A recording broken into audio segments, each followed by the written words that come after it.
Reppin' Philly ain't a choice. It's a way of life. PhillyGoat.com is your one-stop shop for Philly pride. Use the promo code Jim Montgomery for 10% off. Look fresh, stay Philly, Philly Goat. Go Birds.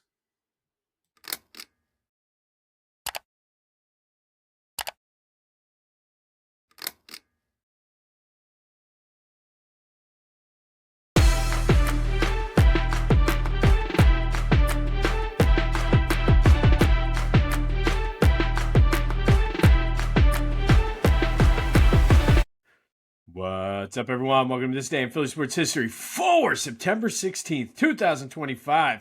I'm your host, Jim Montgomery. Welcome to a Tuesday edition of the podcast, a celebratory Tuesday. More on that in a minute. But it is Tuesday, and like we do every Tuesday, we do a little motivation / positivity brought to you by the Clashing Conferences Sports Fan Network. Go to theclashingconferences.com to see how you can join this growing network of sports fans who just get on, have some fun, banter back and forth. They also provide media services. So go to clashingconferences.com, check out what they have to offer and how you can get involved, and tell them Jimbo sent you. All right, so it is Tuesday, and this quote comes from the great John Wooden, Hall of Fame championship coach for the UCLA Bruins. But what John said was, do not let what you cannot do interfere with what you can do. And to me, that's a simple quote, yet powerful. Essentially saying, focus on your current abilities and potentials rather than what your limitations are and the things that are beyond your control. And I think this is, in general, a growth mindset quote saying, you know what, you might not be there yet, whatever there is, but the key word there is yet. Work toward it, grow, try to improve, focus and use what you do have, your current, what you're good at, your abilities, what potentially you could get good at, and continue to work at it. Set the small attainable goals and work to get better. And I think this is something that you can take away sports and life in general, but don't get discouraged. And I think a lot of times in sports, we're not good, we quit, or we're not seeing the results on the diet we want, so we quit, or we're not patient enough and working within our current skill set to achieve what our highest potential is. But leverage those strengths, use those strengths to offset what your weaknesses are while you try to improve them. You see it all the time in sports where, all right, we don't have a good defense, so let's run the ball, control the clock, and keep our defense off the field. And I mean, so many times in Eagles history, we've seen that. But use your skill set then to overcome, but while continually trying to get better. And like I said, I really love this quote heading into this week, especially since it's a celebratory Tuesday, as your Philadelphia Phillies are NL East champs for the second straight year. They certainly did not let what they cannot do interfere with what they could do. All for the past 3-4 years, all we heard was they can't be patient. They can't take pitches. They can't play small ball. Yet they succeeded on top of that. They worked while still trying to get better. So they were winning, especially this season. Look at how this season started. It was kind of like we said it all, or I said it a lot. They weren't having fun. It didn't look like they were having fun. They weren't hitting bombs like the way they used to, other than Kyle Schwarber. And then they kept working. But all while they were working on that, they were still winning. They were still near the top of the division. So they did not let what they couldn't do interfere with what they could do. And that is today's Tuesday motivation. Do not let what you cannot do interfere with what you can do. Focus on the positives, work hard to get better, and leverage your strengths to get better. That comes from legendary Hall of Fame coach John Wooden. Take that with you on your weeks, and hopefully there's something you can take away from that. But sometimes it's just, you need a little reminder. To me, that's just like such a simple quote, yet it's an extremely powerful quote. And Tuesday Motivation / Positivity is brought to you, as always, by the Clashing Conferences Sports Fan Network. Go to clashingconferences.com, see how you can join and get involved in all of the services they offer. All right, as I mentioned, your Phillies are NL East champs for the second straight year. And I think it's easy to be like, oh, well, the bigger picture is the World Series. And you're absolutely right. I don't think, to borrow Dougie P's line, I don't think they're done yet. However, I think it's okay to take a moment here, sit back and reflect. As I mentioned, I mean, this team has been through so much just this year. And they came out, they worked hard on having better plate approaches. And for the most part, they've been doing a good job with that. Now the home runs are coming, but they're playing small ball. 6-5 last night in 10 innings.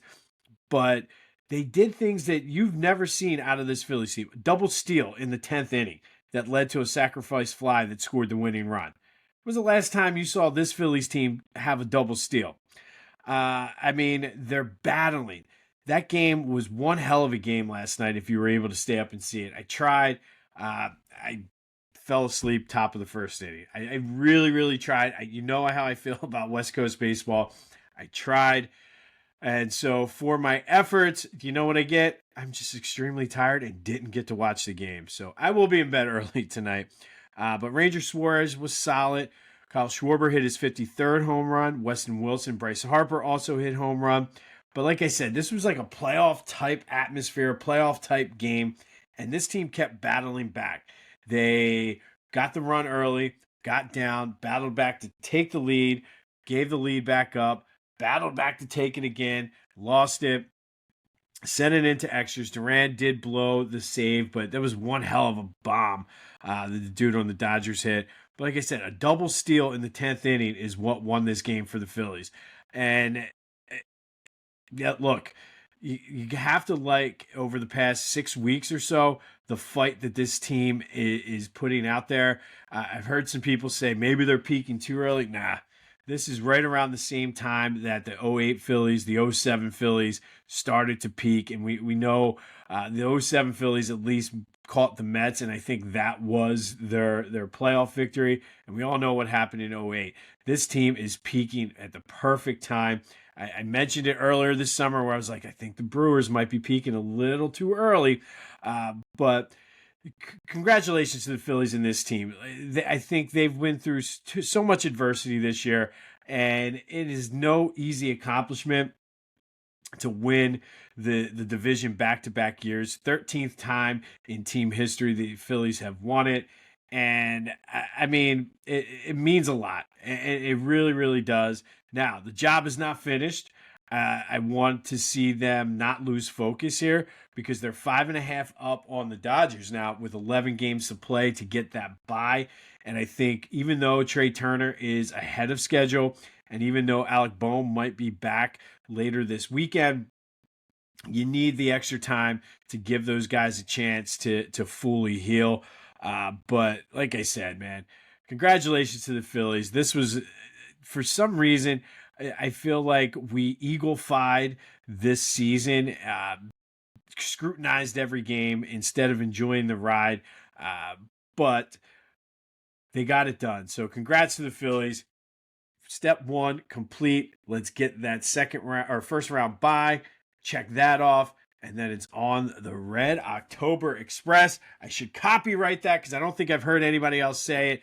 But the Red October Express is full steam ahead toward the World Series championship. They're back at it tonight. I will not be up watching it. It serves me right for trying to stay up and watch it. But Christopher Sanchez is on the mound tonight. So good chance for the Phils to win again. But let's go out there and bury the Dodgers and clinch that second seed. And if you're interested, I mean, I don't know. It doesn't matter to me if they have the 1 or the 2, as long as they have the bye. It would be nice to have home field throughout. They're only 1.5 games behind the Brewers as well. So there you go. All right, let's go to the Eagles and recapping yesterday's question of the day.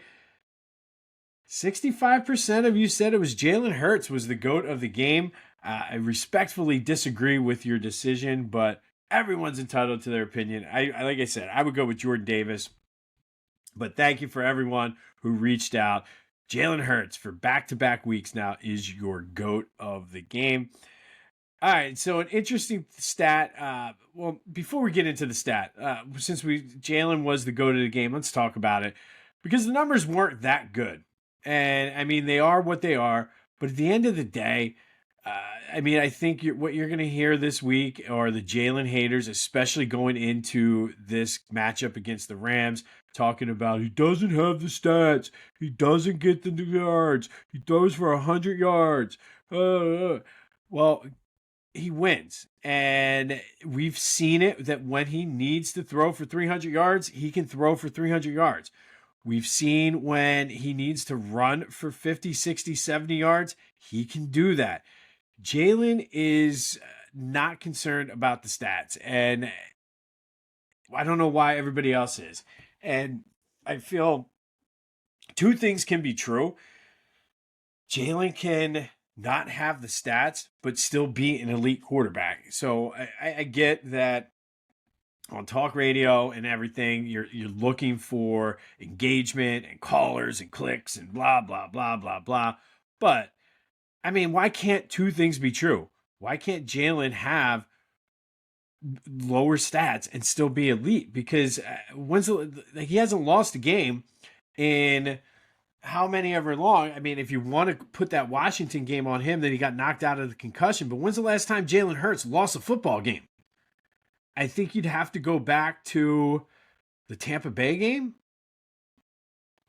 of last year, like almost a year ago. That a game he started and finished, I guess you could say, that he's lost.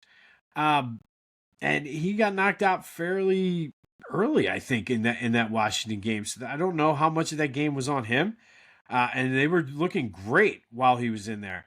So I think we can talk about the stats, and I've talked before about the list and things like that, that those are like loser things to grasp onto.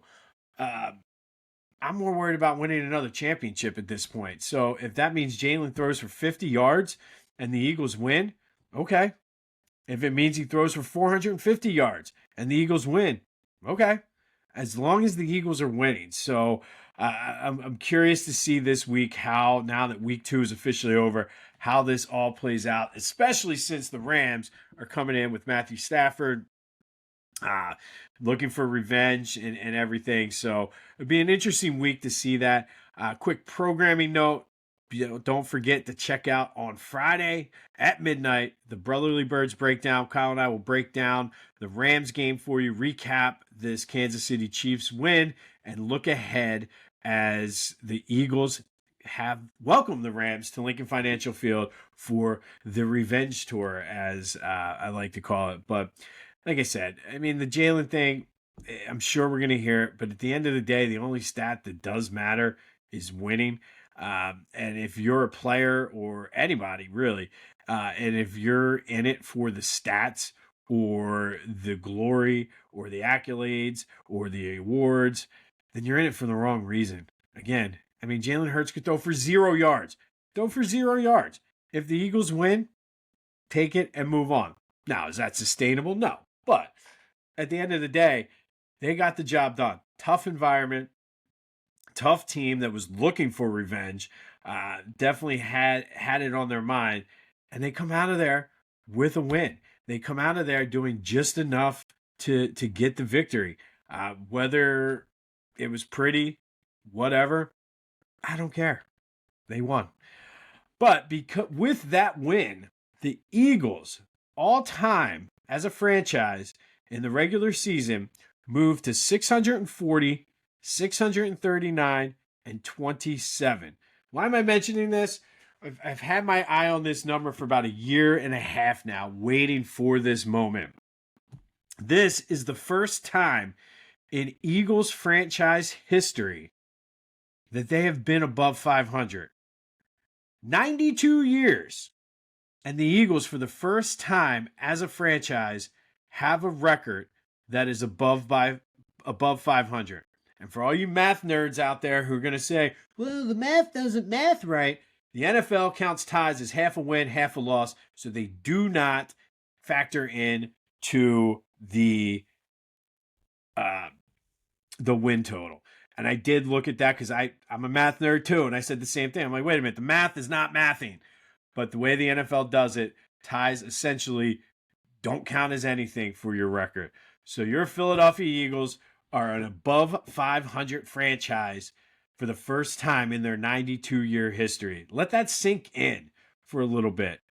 There are people who grew up after the Eagles, or were born after the Eagles were created or founded, watched them their whole life, maybe watched a championship or two, and they passed away. Never saw the Eagles over 500. So Philadelphia, enjoy it. Your Philadelphia Eagles are over 500 for the first time in franchise history. And a little side note for all the people who still find it funny to say, well, they booed Santa Claus and their fans are terrible. If your team was around for 92 years and they were never over 500, you'd be miserable too. Just throwing it out there. So it's just another add it to the list of reasons why Philly fans are the way they are. But congratulations, Eagles fans. We are officially now a winning franchise, at least for a week. We'll see what happens on Sunday. All right, some housekeeping. I mentioned the Brotherly Birds breakdown. That will drop midnight on Friday. I guess it technically is midnight Friday, but I'll drop it at 11:59 on Thursday for you. Give you a little sneak peek early. But be sure to follow me on social media, Jimbo_Mont on Twitter and TikTok, on Instagram at Philly Jimbo. Subscribe to the YouTube channel, Jimbo_Mont, and continue to spread the word as we grow this thing. Also, doing a fundraiser for the Philadelphia Sports Hall of Fame. If you are interested in a $20 raffle ticket, that you have a chance, and this is actually awesome. I've done some of these before. You have a chance to win a ticket to every Philadelphia pro sports home game. So it's every Eagle, every Sixer, every Philly, every Flyer game for a calendar year. So it's $20. You also win a spring training trip to see the Phillies. 70-inch TV. There's a ton of other prizes, but we're trying to raise some money for the Philadelphia Sports Hall of Fame. So if you're interested, hit me up on any of my socials or whatever. But $20 for a raffle ticket that you can win a ticket to every single Philadelphia sports home game for a calendar year. That's pretty incredible. And truthfully, like the way my mind works entrepreneurial-wise, you're not going to go to every single game. But think about maybe some of the cash you can make on the back end of that and make it worth it. So, but let me know, any of my social media, hit me up on the Back to the Future voice and text line, email me, smoke signal, whatever. Let me know if you'd like to buy a raffle ticket. All right, tonight, the Union take on Nashville in the U.S. Open Cup semifinal. Hopefully they can come out and have a strong showing since they've had a lot of the bench players playing the other night out in Vancouver. But it'd be a pretty cool thing for them to move on in this tournament. So the Union are in Nashville. We'll update you on that tomorrow. Whether you're coaching Little League, crushing your fantasy league, or just rolling up to a bachelor party like a Philly legend, Lotwin Custom Hype Chains bring the energy. Fully customizable, totally unforgettable, and guaranteed to turn you into the MVP of the moment. Great for teams, groomsmen, or anyone who wants to show off with some serious swagger. Go to Lotwin.com, use the promo code TCCPOD, and get 10% off your own custom hype chain. Lotwin, let's get hyped together. All right, September 16th. What happened on this day in Philly sports history? First, we're going to go back to 1960. Phillies lose to the Braves 4-0. Hall of Famer Warren Spahn pitched a no-hitter against the Phillies. Okay, no big deal. It is what it is. Until you look at it, and that was the second time that season the Phillies were no-hit. It was the second time within a month that season the Phillies were no-hit. It was the second time that season within a month that the Phillies were no-hit by the Braves. Yeah, the Braves no-hit the Phillies 2 times in a month back in 1960. Not even close to being the record in Major League Baseball. Teams have gotten no-hit back-to-back games. It's not even the record for Philadelphia baseball. The A's back in 1923 were no-hit within a span of 4 days. But it was not by the same team. So Braves no-hit the Phillies behind Warren Spahn today in 1960. Second time in a month they were no-hit by the Braves. All right, fast forward to 1972. Phillies beat the Expos 3-1 at the Vet.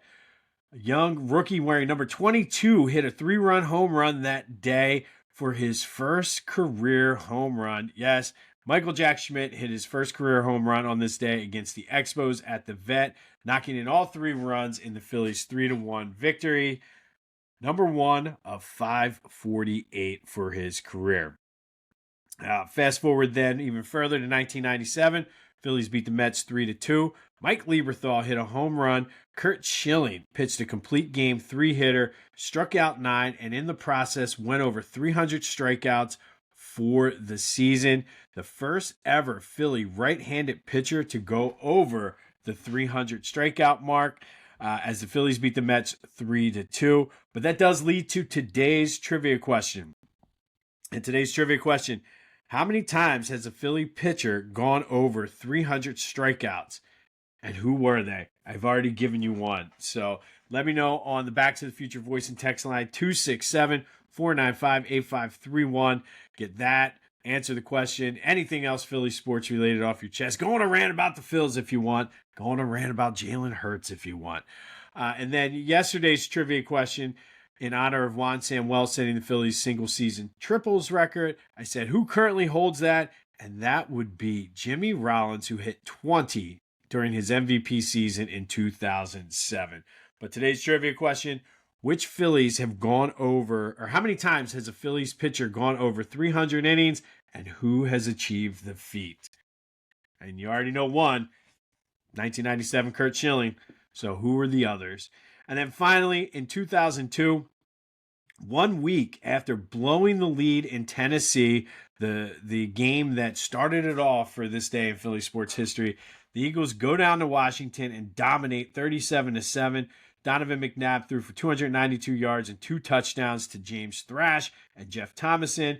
Also ran a touchdown in. Dorsey Levens ran a touchdown in, but the story was the defense. Held Washington to 179 yards, 4 sacks, 3 turnovers, and that team would go on 12-4. This was the Tampa Bay year. And to me, I think maybe it wasn't the most talented team that Andy Reid and Donovan McNabb had, but I think of all of the teams, this was the team that had the best shot. But they bounced back nice after losing the opener to the Titans, beating Washington 37-7 in week 2 down in D.C. And then finally today, our underrated and underappreciated Philadelphia sports athlete, Bake McBride. Shake and Bake was traded to the Phillies in the 1977 season, helped lead them to the playoffs that year. He had a very low-key, quiet demeanor, sometimes and very much unfairly was criticized for being quote-unquote lazy, but it was just the way Bake was. Bake was just a laid-back kind of guy. Dallas Green called him the most consistent player on that 1980 Phillies team that included the National League MVP Mike Schmidt. So very high praise for Bake McBride there. Spent a total of 5 years in Philly, hit 292. But big in that 1980 postseason run, hit a 3-run homer to give the Phillies the lead in the 1980 World Series after falling behind 4-0, kind of electrified the crowd at the Vet. Went 3 for 4 total in that game, made some big defensive plays, throwing a couple guys out. But Bake, like I said, very underrated, underappreciated. Dallas Green said he was the most consistent player on that 1980 team. But when you think about the 80 Phillies, you think about Lefty, you think about Schmidt, you think about Pete Rose, you think about Gary Maddox, Tug McGraw, Bob Boone. Like, you kind of go through the list. Even some people will say Manny Trio. And as you go through, Luzinski, nobody really, Bake McBride is sort of out there, but he was a huge, huge part of that 1980 Phillies World Series team. He is in the Phillies Wall of Fame, deservedly so, but Bake McBride, Shake and Bake, is today's underrated, underappreciated Philadelphia sports athlete, a huge contributor to that 1980 World Series championship team. On this day in 2002, Eagles beat the Washington team down there, 37-7, 1 week after blowing a lead in Tennessee. Would go on to finish that season 12-4. On this day, Curt Schilling in 1997 went over 300 strikeouts, becoming the first Philly to throw for 300 strikeouts in a season. First Phillies right-hander to throw for 300 strikeouts in a season. 1972, Michael Jack Schmidt with his first career home run. And in 1960, the Phillies were no-hit by the Braves for the second time in a month. Just brutal. We will have more on the Union as they try to reach the U.S. Open Cup final. We'll have any news and notes, injuries, and things like that coming out of Eagles camp as we gear up for the Rams. Of course, the Phillies looking now to put some more distance between themselves and the LA Dodgers. But congratulations to your Philadelphia Phillies. Much deserved, much credit. It's been a season. It absolutely has been a season. Hopefully, we've enjoyed the ride.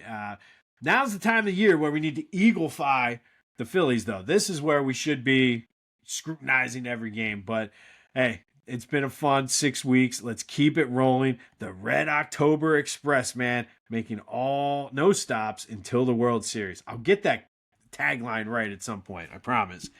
And remember, as you go through your week, do not let what you cannot do interfere with what you can do. Coming from legendary basketball coach John Wooden. Love that. Great way to end the show. This has been This Day in Philly Sports History for October, or not October yet. I got October on my brain. This has been This Day in Philly Sports History for September 16th, 2025. My name's Jim Montgomery. This is what happens when I try to stay up and watch the Phillies game. My brain is foggy. It's just, West Coast baseball sucks. Go have yourselves a Tuesday, and until next time, I'll see you when I see you.